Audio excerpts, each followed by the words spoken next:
Temos algum exemplo no Novo Testamento de mulheres pastoreando a Igreja de Cristo? O conceito de governo, de liderança, é masculino e não feminino.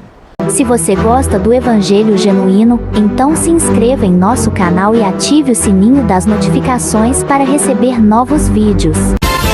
As mulheres têm uma participação muito especial no reino de Deus. É que o movimento feminista vem deturpando isso, vem endeusando a mulher, vem fazendo a mulher se tornar um deus. A mulher exige direitos que extrapolam os conceitos normais da sociedade. E isso, invariavelmente, contamina também a igreja. E a mulher passa a se sentir inútil por apenas cuidar do lar, dos filhos, uma vez que há uma propaganda, um lobby terrível feito a favor dos direitos da mulher, e esses direitos extrapolam aquilo que Deus determinou para a mulher. Mas as mulheres têm uma participação especial no reino de Deus. No Antigo Testamento você vê duas figuras que se destacaram. A primeira foi Uda, que teve uma participação importantíssima no reino de Josias. Ela foi considerada, ela foi ouvida, ela era estimada, uma profetisa chamada Uda. A outra figura é Débora, uma juíza a quem Deus ajudou a livrar Israel em razão da omissão, da covardia de Baraque. No Novo Testamento você vê também a participação das mulheres muito importantes. Existiam mulheres muito queridas, muito estimadas, que serviam o ministério de Jesus. Mateus 27, 55 e 56 diz: estavam ali aonde? No Gólgota, no momento que Cristo estava sendo crucificado. Estavam ali olhando de longe muitas mulheres que tinham seguido Jesus desde a Galileia para o servir. E essas mulheres eram Maria Madalena, Maria mãe de Tiago e de José, e mãe dos filhos de Zebedeu. Mulheres que contribuíram, cooperaram para o ministério messiânico de Jesus. No início da igreja, por exemplo, na formação da igreja primitiva, Jesus já tinha morrido, a igreja ia ser inaugurada, as mulheres estavam lá presentes, apoiando, orando. Atos 1,14 diz: todos estes perseveravam unânimes em oração e súplicas, junto com as mulheres e Maria, mãe de Jesus, e com seus irmãos. Veja o papel importante, as mulheres estavam presentes, apoiavam a obra de Deus, apoiavam o avanço do reino de Deus. Em Romanos, temos a menção de mais de 10 mulheres cooperando com Paulo na obra, cooperando com o ministério de Paulo. Entre essas 10 estão Priscila, estão Febe e Maria. Concluímos que o papel da mulher é indispensável para o avanço do reino de Deus, é indispensável na vida da igreja. As mulheres têm o seu papel especial. Agora, as mulheres podem liderar o povo de Deus, podem liderar congregações, podem ser pastoras. Vamos para a Bíblia e para a história. Temos algum caso nas Escrituras em que mulheres assumiram o governo espiritual do povo de Deus? Algum relato? Algum trecho que as mulheres assumiram o governo espiritual do reino de Deus, do povo de Deus? Temos algum exemplo no Novo Testamento de mulheres pastoreando a Igreja de Cristo? Temos algum exemplo no Novo Testamento? Não estou falando de interpretação de texto, é só ler linearmente, se você entender o português. Tem algum trecho que mostra mulheres sendo ordenadas, ungidas, separadas como pastoras? Temos alguma recomendação, alguma ordem na Bíblia para a ordenação feminina? Ou seja, o pastorado feminino que hoje você vê é bíblico? Uma mulher pode pregar e dirigir uma congregação, ela tem essa autoridade, esse cargo dela é legítimo, Deus reconhece essa função. Vamos começar pelo Antigo Testamento. Antigo Testamento. No Antigo Testamento, essa função, a liderança do povo de Deus, era destinada ao sacerdote.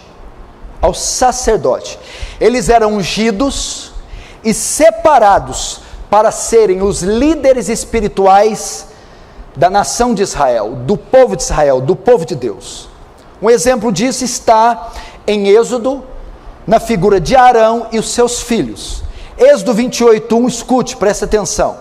Deus está dizendo a Moisés: Moisés, traga para junto de você, do meio dos filhos de Israel, o seu irmão Arão. Então, primeiro, eu quero o seu irmão, não quero seu irmão Arão, eu não estou chamando a sua irmã Miriam. Traga o seu irmão Arão, ok, tudo bem, dos filhos de Arão e dos filhos dele, para que me sirvam como sacerdote, a saber, seus filhos Nadab e Abiú, Eleazar e Itamar. Então Deus manda Moisés separar Arão, um homem, e não Miriam, e os filhos de Arão, 4, e não filhas, filhos homens, e esses filhos eram Nadab e Abiú, Eleazar e Itamar. Para quê? Para que me sirvam como sacerdotes. Ou seja, na escolha do sacerdote, ou na escolha para o sacerdócio, que era a função de liderar o povo, Deus exigia que fossem homens. Era Arão, um homem, o pai, e mais 4 filhos homens. Deus é claro, eu não quero Miriam, nem as filhas mulheres de Arão. Eu quero Arão e 4 filhos homens. Números 3, 9 e 10, ele também vai mencionar sobre o sacerdócio, que é a função do pastorado hoje, da liderança, do ensino, do governo. Números 3, 9 e 10, portanto, você entregará os levitas a Arão e a seus filhos. De todos os filhos de Israel, os levitas são dedicados ao serviço de Arão, mas Arão, e não Miriam, e aos filhos dele, quais? Nadab, Abiú, Eleazar e Itamar. E aos filhos dele, você ordenará que se dediquem só ao seu sacerdócio. Ao seu sacerdócio. Notem que a função de sacerdote no Antigo Testamento era exclusivamente masculina. Você não vê Deus separando sacerdotisas. Você não vê Deus chamando as esposas dos homens, nem as filhas, para ocuparem essas posições. Isso, na verdade, era uma extensão do patriarcado de Israel, dos patriarcas.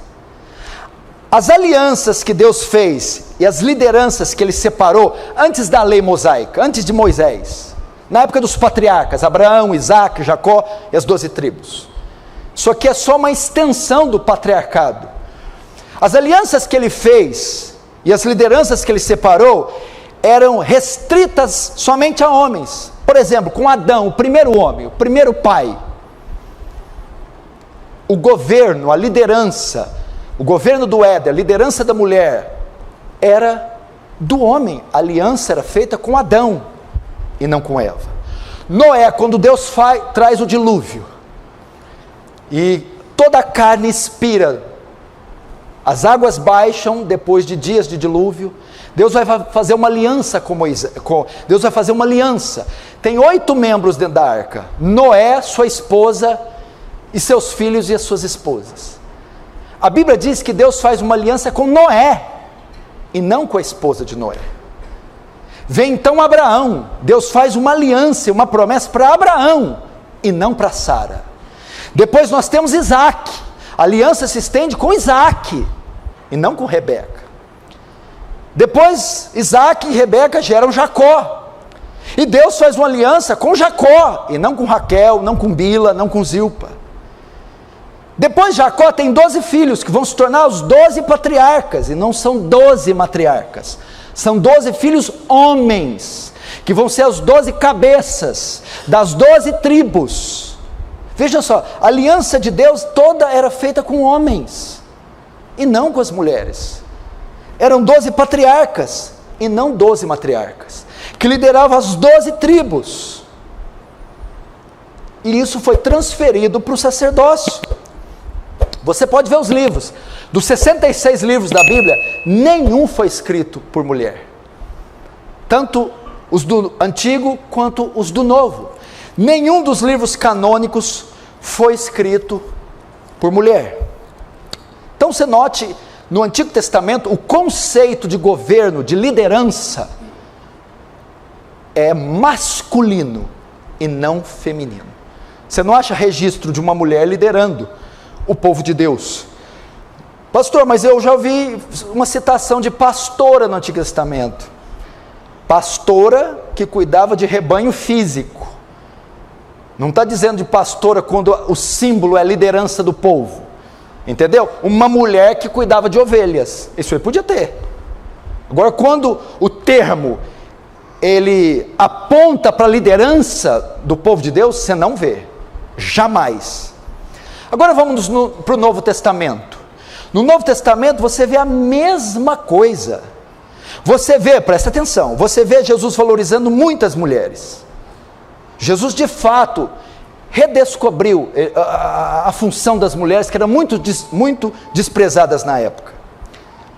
As crianças que derem trabalho se dirigem ao hall ou ao berçário, por favor. No Novo Testamento você vê a mesma coisa. As primeiras pessoas a verem Jesus ressurreto, depois da ressurreição, não foram homens, foram mulheres. As primeiras pessoas a anunciarem as pessoas a ressurreição, que Jesus ressuscitou, foram mulheres e não homens. Jesus quebrou preconceitos da época, quando ele conversou com a mulher samaritana, que era um escândalo para os padrões da época. Então você vê Jesus valorizando muitas mulheres. Entretanto, você não encontra nenhuma passagem de Jesus ungindo alguma mulher para a liderança da igreja. Você não encontra Jesus ordenando nenhuma mulher para o governo da igreja. Você não encontra nem Jesus, nem Paulo ordenando e separando mulheres. Você não encontra no Novo Testamento o ofício de pastoras, por exemplo. Não há o registro dessa palavra no Novo Testamento. Você não encontra presbíteras. Você não encontra bispas. Você não encontra apóstolas.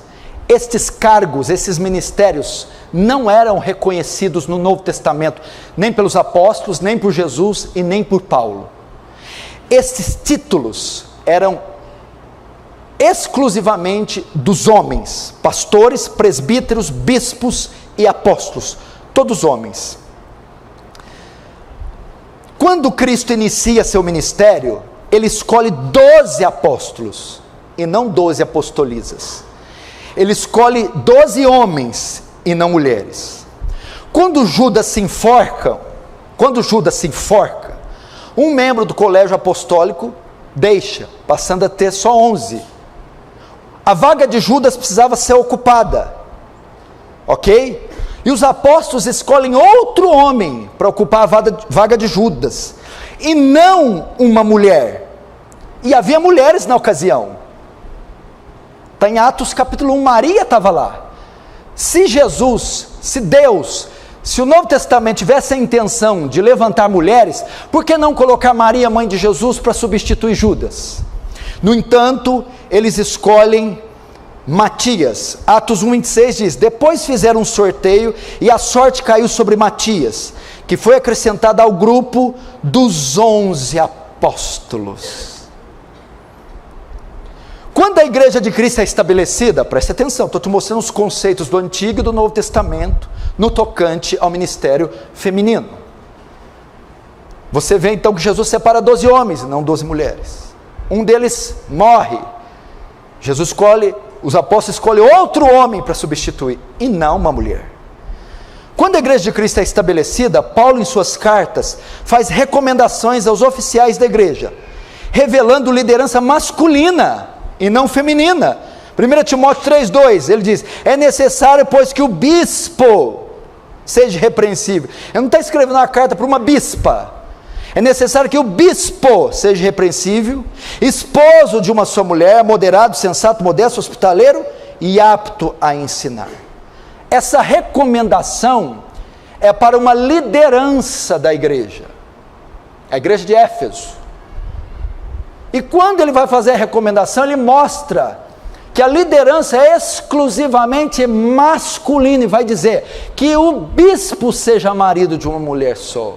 Ele não se dirige à liderança dizendo que a bispa, caso haja aí, seja mulher de um marido só. Nessa recomendação, Paulo estava expressando que o ofício pastoral é exclusivamente masculino. Exclusivamente masculino. Entenderam? Conceitos do Antigo Testamento, conceitos do Novo. Não há nenhuma menção, a Bíblia é clara, enfática, explícita. Deus, quando decidiu quem ia governar, liderar, presidir, ensinar seu povo, ele decidiu que fossem homens e não mulheres. Se você gostou do vídeo, então, estarei deixando esse outro, para sua edificação. Vídeos de pregações genuínas, é aqui no canal Deus Quer Falar com Você. Que Jesus Cristo te abençoe ricamente. Amém.